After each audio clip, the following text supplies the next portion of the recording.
In this video, we're going to talk about a major winter storm running through our region where snowfall accumulations are going to be measured in feet and winds gusting to 65 miles per hour, creating blizzard conditions, causing extreme disruptions to daily life and likely closing down roads for multiple days. Hello, I'm meteorologist Brad Werner from Region Weather Live, your YouTube source for weather across the Dakotas and Minnesota. And yes, we are talking about a major winter storm affecting much of our region that will likely be a long duration type of storm that will close things down for multiple days. We're talking a storm that could create large snow drifts and will have a long recovery time behind it just because of the amount of snow and the amount of impact they will have. So let's just get right into it. And so we're going to start off here with the precipitation over here on the left and the winds on the right, the wind gusts on the right. And we start off by taking a look at Monday evening right around 7 p.m. And by this point, we already have some snow moving in, some moderate at times running through the higher elevations of the Black Hills. The wind's just beginning to pick up a little bit. And moving this along to Tuesday at 1 a.m. and we see that snow now moving into central parts of South Dakota. Heavy at times with a little bit of freezing rain and sleet as well down on the southeast. In east-northeast winds really not picking up just yet. Maybe a little bit down here in the far southwest where we're going to be looking at gusts of 40 already. In fact, blizzard warnings have already been issued and will go into effect Monday evening. And now by 7 a.m. on Tuesday morning, we can see that snow begins to move further to the north, and we've got that moderate to possibly even heavy snow across southwest parts of South Dakota, now stretching into parts of north central, northeastern parts of South Dakota. Some of that lighter snow beginning to move into North Dakota and northern parts of Minnesota. And we also will have an area of sleet and or rain kind of coming across some areas that got it with this last storm. And again, winds kind of picking up a little bit, but still not particularly strong. Maybe a little more so on the North Shore, but fortunately we haven't quite started with the snow up there just yet. As we get more into Tuesday, things really begin to ramp up. Now we're really starting to see the heavy snow across South Dakota, central parts of Minnesota, creeping into southeastern parts of North Dakota. Again, we've got that sleet and or freezing rain, probably most likely just north of the Twin Cities. But like I said, affecting areas that already had it in through St. Cloud and Watertown, possibly back down to Chamberlain. And all at the same time, these northeasterly winds now beginning to pick up on top of this, where we're looking at 45 miles per hour on either side of the plateau here, and 35 to maybe even 40 miles per hour now beginning to stretch into parts of North Dakota as well already. And then we've got the strong North Shore winds with the snow beginning to fly by Tuesday afternoon. And so by this point, things are already going to start to get ugly, and it's only going to get worse as we get to Tuesday evening. Again, that snow really begins to ramp up even more so across the Dakotas and into northern parts of Minnesota. Look at all that moderate to heavy snow falling, where we're going to be looking at snowfall rates of 1 to 2 inches an hour. We now have got that northeasterly winds beginning to pick up even more, 50 miles per hour possible, maybe 55 across the North Shore. And so by Tuesday evening in a lot of these areas, we're already going to be looking at blizzard conditions. Not to mention the fact we're adding on top of some of these areas some freezing rain and sleet. And oh yeah, for those of you down in the far southeastern parts of Minnesota, perhaps some thunderstorms with some small hail associated with them. Overnight Tuesday night, we continue to just pile on the snow. Here we are, 1 a.m. on Wednesday morning, continue to have moderate to heavy snow across eastern portions of the Dakotas and into northern Minnesota. We've got all this moisture streaming northward and slamming into this cold air. And so we've got this area of freezing rain and sleet in through here, and heavy snowfall probably occurring right in through this region at this point. Perhaps, if we're lucky, we're going to be seeing some areas of thunder sleet and or thunder snow as well across some of these areas across Minnesota. Now, in the meantime, again, these winds just continue to whip up, and unfortunately, they're only going to get worse as we get into Wednesday morning. So now on top of these areas, we were talking about having a blizzard already. We're going to add on most likely these areas across the northern parts of Minnesota that are going to have major disruptions in travel. By Wednesday morning, by 7 a.m., man, it just keeps coming down, folks, especially across eastern Dakotas, across northern parts of Minnesota. There's going to be so much snow piling up. We continue to see the sleet and the freezing rain. As this moisture continues to get pulled up out of the south, we've got rain a little bit further south. I think for those of you in the cities and those across southern parts of Minnesota, man, you're really going to be spared by this major winter storm. But otherwise, for the rest of us, I mean, look at this. We're talking wind gusts of 50 miles per hour,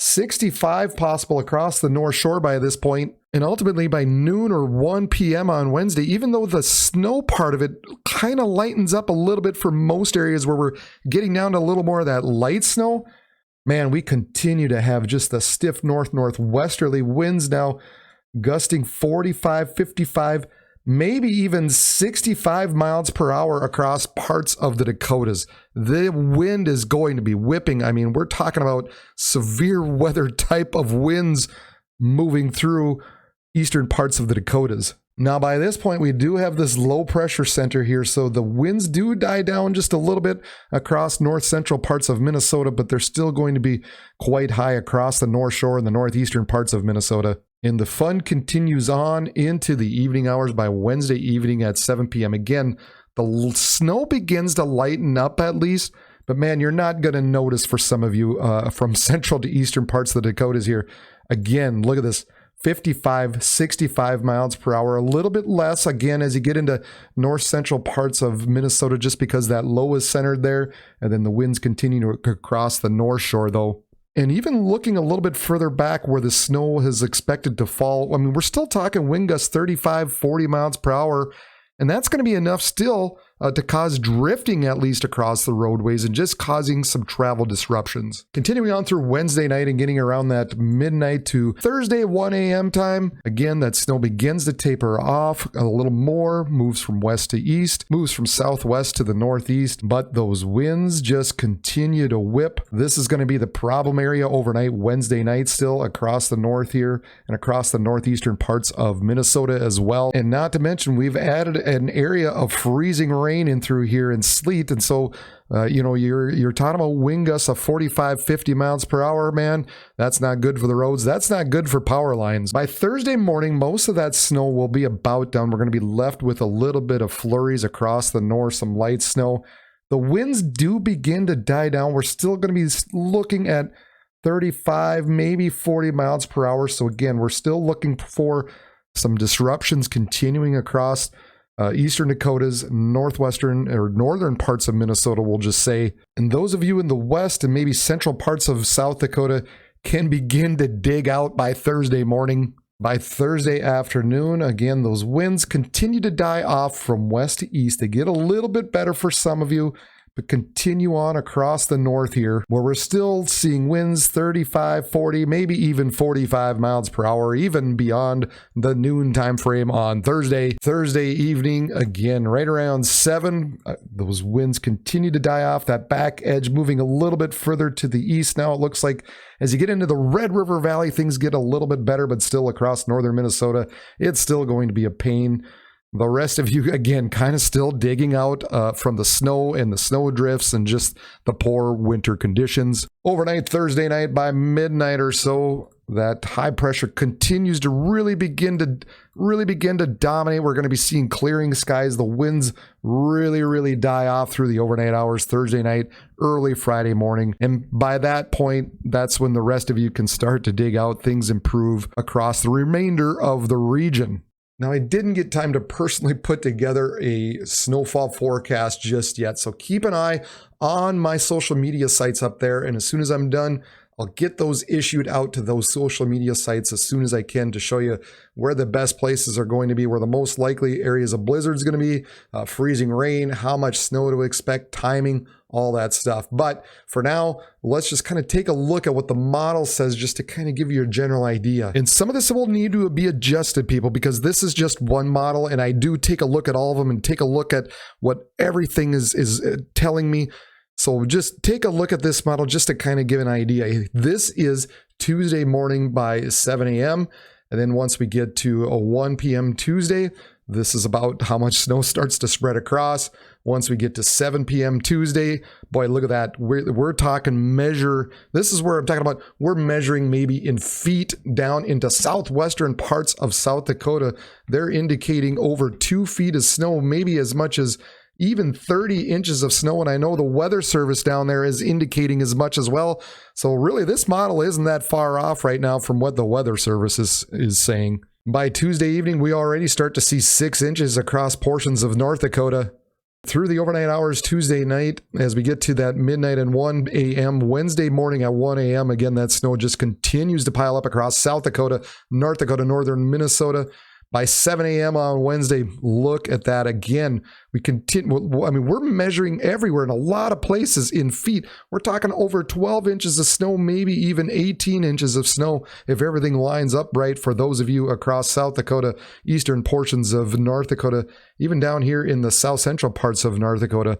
That's a lot of snow already by Wednesday morning. Moving through to that noon time frame, more snow piles up, but really the bulk of it has already fallen. Now we're just adding that insult into injury. Once we get to Wednesday evening at 7 p.m., now we're adding on a few more inches. We've added on 6, 7, 8 more inches on top of already the 12, 13, 14 we've already had. So now we're up to maybe 24 inches for some of you across portions of central eastern parts of North Dakota, even down into parts of South Dakota as well. And then the remainder of it, again, just adds on a few more inches through the overnight hours Wednesday and into early Thursday morning. And taking a look at the trouble spots for the icing, this is what we're looking through. This is Tuesday evening at 7, and we get to midnight Tuesday night, early Wednesday morning, where all that freezing rain and sleet really begin to pile up.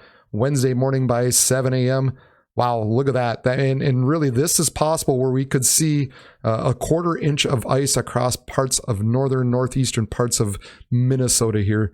This is gonna get ugly for some of you. By Wednesday noon, just by this point, we're just adding just a little bit more. So ultimately, we're putting most of this sleet and freezing rain through the overnight hours Tuesday night and into the early parts of Wednesday morning, so that when you wake up Wednesday morning, you've got this slick layer of freezing rain and sleet on the ground. And then, let's add a few inches of snow on top of it after that. And the rest of this area in through here is a winter storm watch. And ultimately, folks, a lot of this, I think, especially areas in through here, all these areas are going to be turned over to a blizzard warning eventually. They just can't, just because of how the timing of these things work and how the National Weather Service works, they can't put it out yet. But I think ultimately you're going to see blizzard warnings throughout that region. And I also think probably most likely across the Northeast, there might be a little question into a little section across north central parts of Minnesota, but man, we might as well just include them.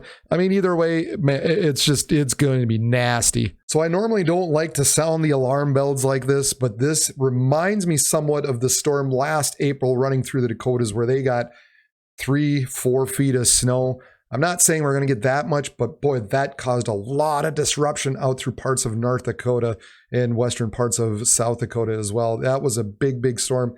This is also going to be one of those storms, has the potential for multiple days of just shutting things down. And of course, as we get into Easter weekend, that's going to be even more of a problem. So just keep that in mind as you just have those travel plans in your head. Hey, you want some good news though? Let's end this on some good news, right? Once this storm is out of there, right now, there are no large storms behind it for once. Thankfully, we get into a little bit more of a quieter period. Finally, as we get probably past next weekend, we're finally looking at temperatures getting above freezing, getting through the 40s, 50s, maybe even 60s, and kind of keeping those high temperatures throughout the foreseeable forecast. And so we have this large storm system coming through, one more storm that lasts multiple days, but at least the light here is, after this, it looks like we have some spring conditions moving in. People have been asking me, when's it coming, Brad? When's it coming?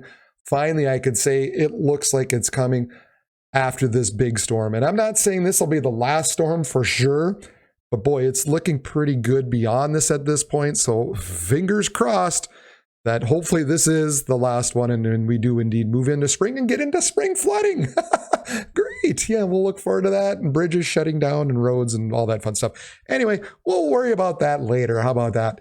So more than likely, this channel will be on live, keeping track of the road conditions and taking a look at Twitter and just as things develop. So make sure you subscribe if you haven't done so already, because I will have a live stream up and running keeping track of this large blizzard that's going to be moving across the area. So make sure you subscribe so you know when I am on live covering this storm and eventual summer storms that are going to be moving through the area. I'll be covering those live as well and be on camera and keep you all updated for that, because eventually that is coming, folks. I promise you that. So if all else, just hit the thumbs up button. Give me the old thumbs up button. I hope you appreciate me keeping you updated with this large storm moving through our area. Ask me some questions down in the comments. If you've got concerns, you got travel plans, you're trying to get to grandma's for the week, ask me a question as far as your timing, where you're looking at, and I can give you the best forecast possible. So keep that in mind as well. All right, for Region Weather Live, I'm meteorologist Brad Warner. Everybody be safe, plan ahead for the storm, because things will be shut down.